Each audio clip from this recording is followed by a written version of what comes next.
আগামী 10ই ডিসেম্বর গড়বাড়ির জনসভায় দলে দলে যোগ দিন। আগামী 10ই ডিসেম্বর আরামবাগের গড়বাড়ির জনসভায় যুবরাজ অভিষেক ব্যানার্জির জনসভায় দলে দলে যোগ দিন।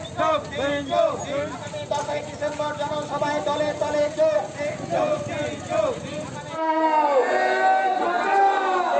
ডিজেল পেট্রোলের মূল্য বৃদ্ধি হচ্ছে কেন? নরেন্দ্র মোদী জবাব দাও। ভারতবর্ষে কোন সন্ত্রাস অর্জন হচ্ছে কেন? নরেন্দ্র মোদী জবাব দাও।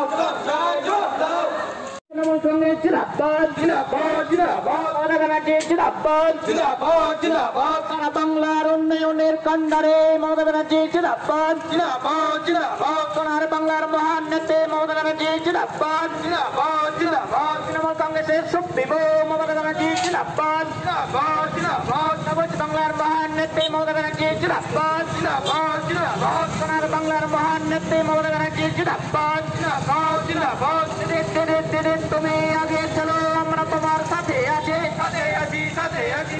বন্দে মাতরম, বন্দে মাতরম, বন্দে মাতরম, বন্দে মাতরম। বিজেপি আলুর দাম পাচ্ছিল না, তখন মমতা ব্যানার্জি সরকার নির্ধারিত মূল্যে আলু কিনে তিনি কৃষকদের পাশে দাঁড়িয়েছেন।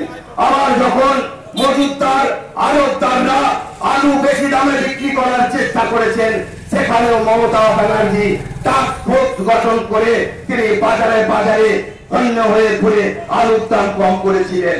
কিন্তু এবছর মমতা ব্যানার্জির কিছু করার নাই, কারণ মমতা ব্যানার্জির হাত থেকে কেন্দ্রের ওই মোদী সরকার এমন আইন করেছে, যে আইনের ফলে আজকে গরিব মানুষকে 50 টাকা কেজি আলু কিনে খেতে হবে, আর কৃষকদের 5,000 টাকা কেজি আলু বীজ কিনে খেতে হবে।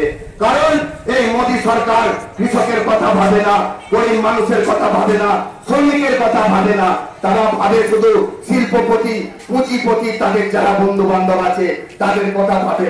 আপনারা যারা জানেন তারা দেখেছেন যে দিল্লিতে লক্ষ লক্ষ কৃষক আজকে অবরোধ করেছে কেন্দ্রের এই জনবিরোধী কৃষি নীতির প্রতিবাদে। তাই আগামী 10ই ডিসেম্বর এই কেন্দ্রীয় সরকারের বিভিন্ন ভ্রান্ত নীতির প্রতিবাদে এবং বিজেপি যেভাবে গ্রামে গঞ্জে সন্ত্রাস করছে